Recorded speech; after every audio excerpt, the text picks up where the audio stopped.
चलिए आज मैं आप लोग को थोड़ा सा क्या पढ़ाऊँगा, वैदिक सभ्यता। देखिए आज मैं थोड़ा सा पीडीएफ टाइप का बनाया हूँ। वो अब क्वेश्चन उस टाइप का नहीं, क्योंकि उसमें फ़ोटो दिख रहा है तो आप लोग आंसर बता दे रहे थे, इसलिए आज मैं पीडीएफ टाइप का फ़ोटो बनाया हूँ। ये अपना लोगो लगा कर चलिए इसको बता दें। आज वैदिक सभ्यता के 50 क्वेश्चन करवाता हूँ आप लोगों को। बस आप लोग इस वीडियो में लास्ट तक बने रहिएगा। चलिए क्वेश्चन नंबर फर्स्ट, वैदिक सभ्यता के प्रारंभिक काल में किस नाम को वैदिक सभ्यता था, उसका प्रारंभिक काल किस नाम से जाना जाता था? उत्तर वैदिक काल, ऋग वैदिक काल, मौर्य वैदिक काल या गुप्त वैदिक काल? गुप्त काल। बताइए आंसर क्या होगा। चलिए इसका आंसर होगा बी नंबर, ऋग वैदिक काल। ठीक। चलिए नेक्स्ट क्वेश्चन नंबर 2, वैदिक सभ्यता का प्रमुख स्रोत क्या है? पुराण, वेद, महाभारत या रामायण? चलिए बताइए इसका आंसर क्या होगा। इसका आंसर होगा वेद, मतलब वैदिक सभ्यता का प्रमुख स्रोत वेद है। चलिए क्वेश्चन नंबर नेक्स्ट यानी कि 3 नंबर, ऋग्वेद में कुल कितने मंडल है? अच्छा, ऋग्वेद में कितने मंडल है? 8, 10, 12, 16?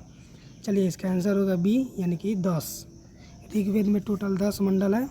चलिए क्वेश्चन नंबर 4, वैदिक सभ्यता के लोग मुख्य क्या लिखा है? हाँ, वैदिक सभ्यता के लोग मुख्यतः किस कार्य में संलग्न करते थे? व्यापार में, कृषि, पशुपालन में, उद्योग में या समुद्री यात्रा में? बताइए इसका आंसर क्या होगा।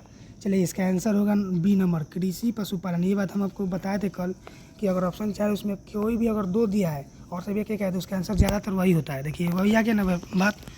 चलिए नेक्स्ट क्वेश्चन 5 नंबर, ऋग्वेद में सर्वाधिक वर्णित नदी कौन सी है? मतलब सबसे ज़्यादा वर्णित नदी कौन है ऋग्वेद में? गंगा नदी, जमुना नदी, सरस्वती नदी या नर्मदा नदी? बताइए इसका आंसर क्या होगा। इसका आंसर होगा सी, सरस्वती नदी। चलिए क्वेश्चन नंबर 6, वैदिक काल में सभा का प्रमुख कार्य क्या था? मतलब जो सभा था उसका प्रमुख कार्य क्या था? व्यापार करना, धार्मिक एवं राजनीतिक विचार संदर्भ, युद्ध करना या कर वसूलाना? बताइए आंसर क्या होगा। इसका आंसर होगा बी। देखिए यही बात हुआ फिर कि जो बड़ा होगा वही आंसर होता है अधिकतर। देख लीजिए वही बात आया। चलिए क्वेश्चन नंबर, ये सब ट्रिक होता है मतलब तुक्का लगाने का। चलिए क्वेश्चन नंबर 7, वैदिक काल का सम्मिलित किस प्रकार की संस्था थी? ऑप्शन ए धार्मिक, बी राजनीतिक और सी में देखिए क्या है, शैक्षिक और डी में आर्थिक। देखिए सी में शैक्षिक है और डी में आर्थिक है। क्वेश्चन देखिए, वैदिक काल की सम्मिलित किस प्रकार की संस्थान थी? धार्मिक, राजनीतिक, वैदिक, आर्थिक? बताइए क्या होगा आंसर।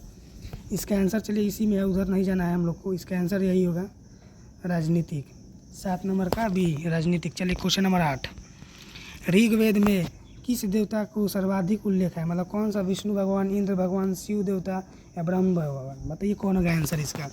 इसका आंसर होगा बी, इंद्र भगवान को सर्वाधिक मतलब उल्लेख था। चलिए गायत्री मंत्र किस वेद में मिलता है? अच्छा, गायत्री मंत्र किस वेद में मिलता है? बताइए, ऋग्वेद, सामवेद, यजुर्वेद या अथर्ववेद? ये चारों वेद है। चारों वेद में से कौन सा वेद?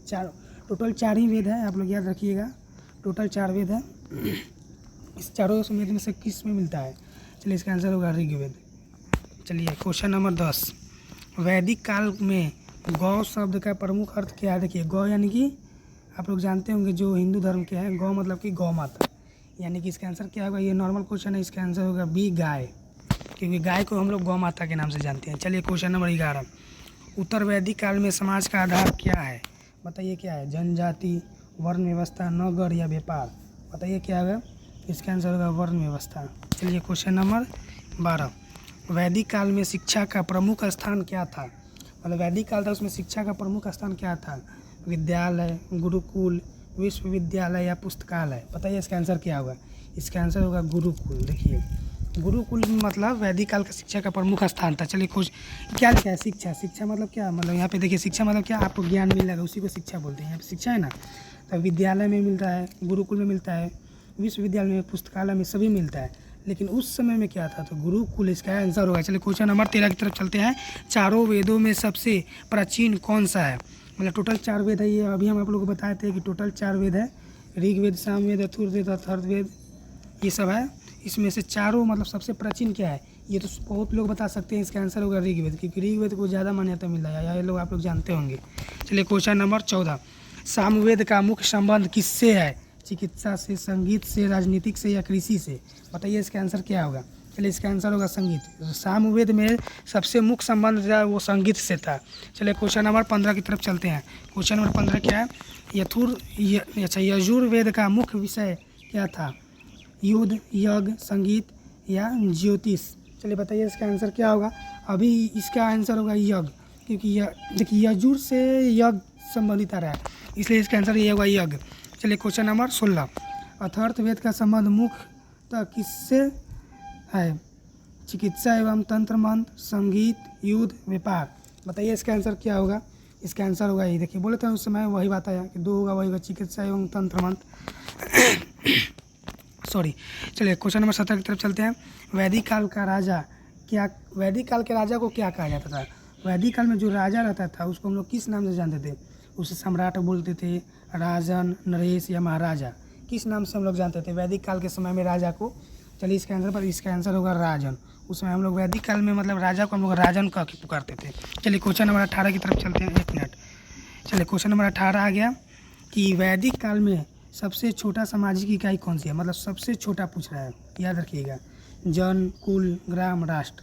इसका आंसर बहुत आसान है, आप लोग अच्छा आसानी से बता सकते। इसका आंसर होगा कुल। सबसे छोटा सामाजिक इकाई कुल होता है, समझे। चलिए क्वेश्चन नंबर 19, उत्तर वैदिक काल का राजधानी का विकास किस रूप में हुआ था? देखिए उत्तर में वैदिक काल की राजधानी किस विकास हुआ था? नगर में, बंदरगाह, ग्राम या तीर्थ? बताइए इसका आंसर क्या होगा। इसका आंसर होगा नगर में। चलिए क्वेश्चन नंबर 20, वैदिक काल में विवाह का सामान्य प्रथा क्या था? बहुपति, एक पत्नी, बहुपत्नी, स्वयंवर? बताइए इसका आंसर क्या होगा। स्वयंवर? बताइए किसका आंसर स्वयंवर होगा? क्या होगा कि नहीं? बताइए इसका आंसर क्या होगा, आप लोग बताइए। चलिए इसका आंसर ये नहीं होगा, इसका आंसर होगा एक पत्नी। उस समय बहुपत्नी का उपाय नहीं था। चलिए क्वेश्चन नंबर 21, वैदिक समाज में ब्राह्मण का प्रमुख कार्य क्या था? युद्ध? देखिए पहले ही आप लोग याद रखिएगा, युद्ध तो होगा नहीं क्योंकि ब्राह्मण युद्ध ज़्यादा नहीं करता। व्यापार, शिक्षा या कृषि? चलिए इसका आंसर व्यापार होगा।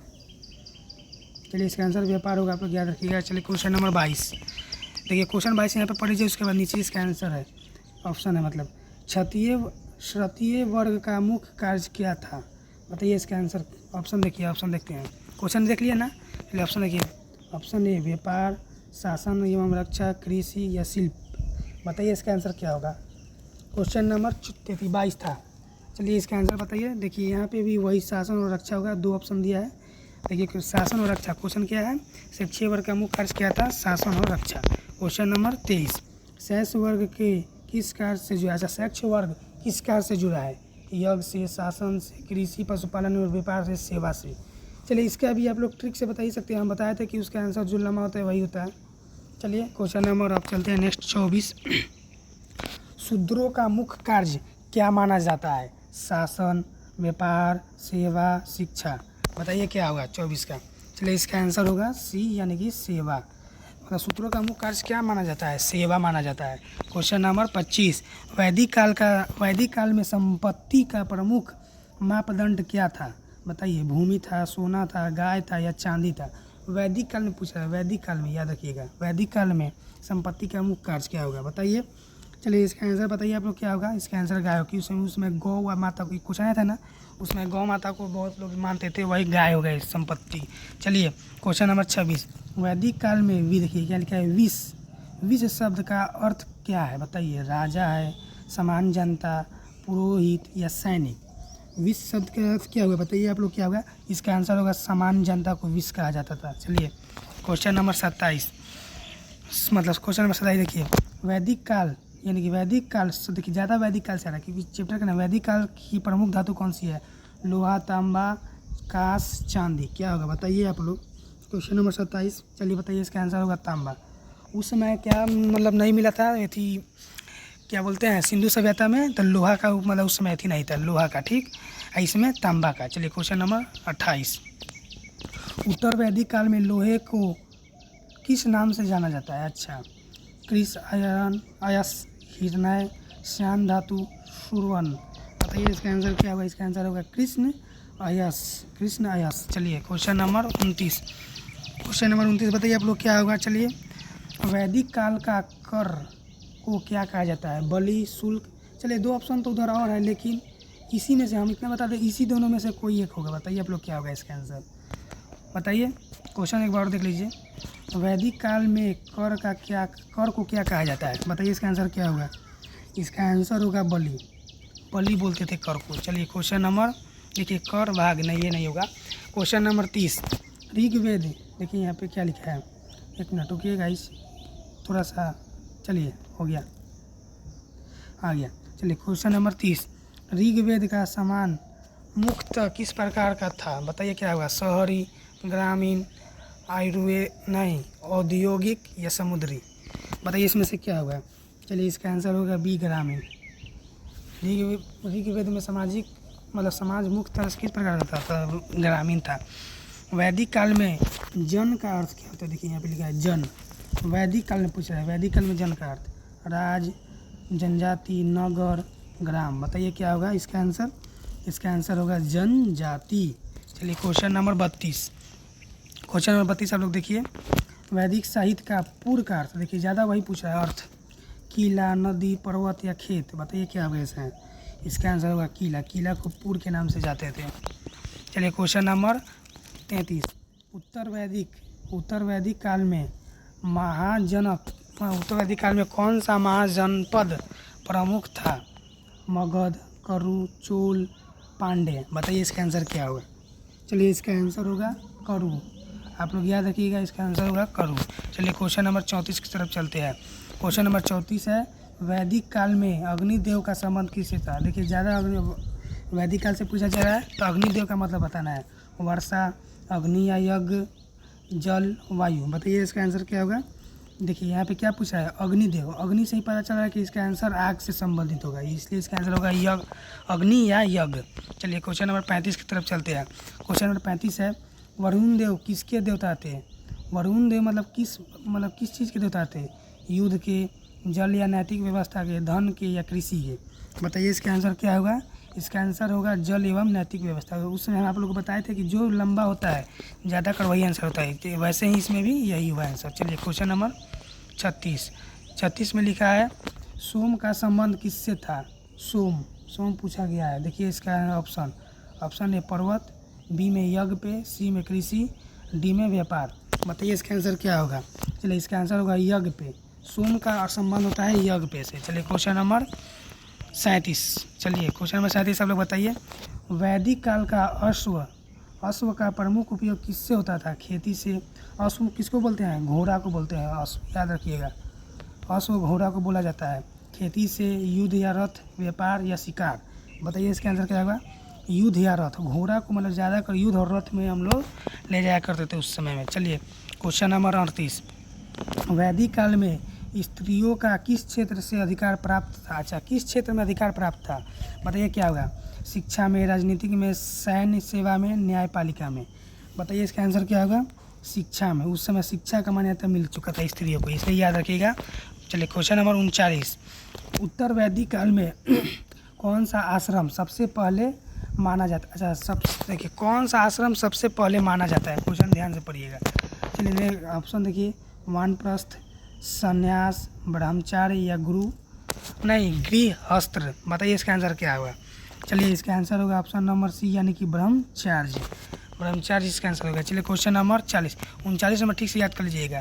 क्वेश्चन नंबर 40, वैदिक काल का सबसे महत्वपूर्ण यज्ञ कौन सा माना जाता है? जल्दी अब ज़्यादा वही आ रहा है। ऑप्शन है राजसूत्र, अश्वमेघ, अग्निहोत्र या वाजपेय? बताइए इसका आंसर क्या होगा। चलिए बताइए इसका आंसर होगा अग्निहोत्र। चलिए याद रखिएगा। क्वेश्चन नंबर 41, वैद्य सभ्यता का विस्तार मुख्य किस क्षेत्र में था? वैद्य सभ्यता था, उसका विस्तार किस क्षेत्र में मतलब कि होता था? बताइए, दक्षिण भारत में, सप्त सिंधु क्षेत्र में, पूर्वी भारत में या दक्कन में? ये सब जगह का नाम है। बताइए इसका आंसर। इसका आंसर होगा सप्त सिंधु क्षेत्र में। सप्त सिंधु क्षेत्र में वैदिक सभ्यता का विस्तार मुख्य रूप से क्षेत्र होता था। चलिए क्वेश्चन नंबर 42, ऋग्वेद, देखिए ऋग्वेद से आया। ऋग्वेद की रचना किस भाषा में हुई? अच्छा भाषा पूछ रहा है, प्राकृतिक, सांस्कृतिक, पाली या अपभ्रंश?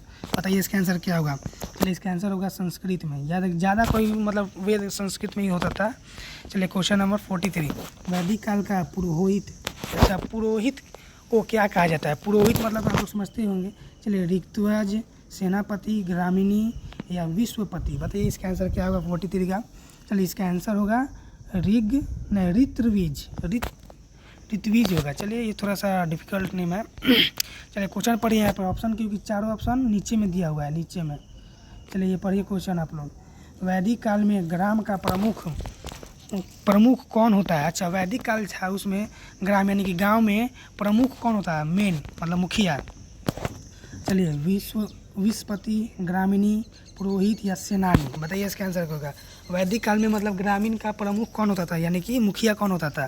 चलिए बताइए इसका आंसर होगा। इसका आंसर होगा ग्रामीणी, क्योंकि ग्राम से संबंधित है तो ग्रामीणी होगा। चलिए क्वेश्चन नंबर 45।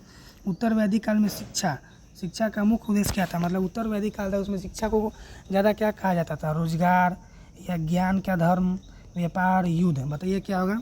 इसका आंसर होगा ज्ञान और धर्म। देखिए 2 आ गया तो यही आंसर होगा। उस समय आप लोगों को बताए थे, ये बहुत तरह का क्वेश्चन में यही आ रहा है। चलिए क्वेश्चन नंबर 46। वैदिक काल में परिवार का मुखिया किसे माना जाता था? वैदिक काल में था, उसमें जो परिवार था उसका मुखिया कौन था?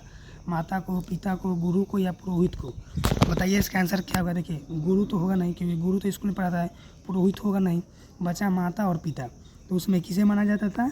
ये सब कोई जानता है। पिता को मतलब उस समय गांव का मतलब घर का मुखिया माना जाता था, परिवार का। चलिए क्वेश्चन नंबर 47। वैदिक काल में 10 राजयुद्ध का उल्लेख किस वेद में? अच्छा, किस वेद में 10 राजयुद्ध का है? ये चारों वेद में से कोई एक वेद है, ऑप्शन में बताइए। ऋग, साम, यथर्थ, अधूर, ये क्या होगा? इसका आंसर होगा ऋग्वेद में, याद रखिएगा। चलिए क्वेश्चन नंबर 48।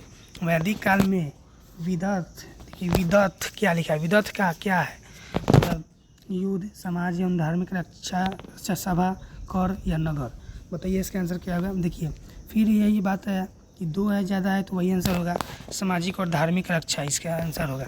चलिए क्वेश्चन नंबर 49, इसके बाद 50, इसके बाद लास्ट खत्म। चलिए क्वेश्चन नंबर 49। वैदिक सभ्यता का उत्तर वैदिक काल में कौन सी धातु व्यापक उपयोग होता है? मतलब वैदिक सभ्यता था उस समय में, जो उत्तर वैदिक काल था उसमें व्यापक मतलब धातु कौन सा था? लोहा था, चांदी था, सोना था, तांबा था, कौन था? बताइए क्या होगा। चलिए इसका आंसर होगा लोहा। आप लोग इससे पहले भी उस समय क्वेश्चन किए थे। चलिए क्वेश्चन नंबर लास्ट, अंतिम और 50वां। देखिए क्वेश्चन नंबर 50 है। वैदिक सभ्यता का प्रमुख विशेषता क्या थी? समुद्री व्यापार, यज्ञ, वेद, ग्रामीण जीवन, विशाल नगर, पत्थर का स्मारक, बताइए। देखिए उस समय बताया था कि जो बड़ा होगा वही होगा, इसलिए इसका आंसर ये होगा यज्ञ, वेद और ग्रामीण जीवन। चलिए ये आज का लास्ट क्वेश्चन और अंतिम क्वेश्चन। आप लोगों को ये PDF वाला फॉर्मेट अच्छा लगा या वो वाला? आप लोग कमेंट में बताइएगा, जो अच्छा लगा हम उसी में करवाएंगे। आज ये करा के देखे हैं कि कौन अच्छा लग रहा है। चलिए इस वीडियो को यहीं पे एंड करते हैं। आप लोग को क्लास कैसा लगा आप लोग कमेंट में ज़रूर बताइएगा।